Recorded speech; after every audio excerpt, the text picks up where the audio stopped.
Right, they've got quite a few projects still in the works. I'm already seeing that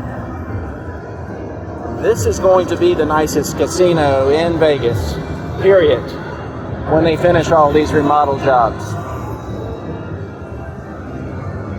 Because it's pretty close right now without finishing them.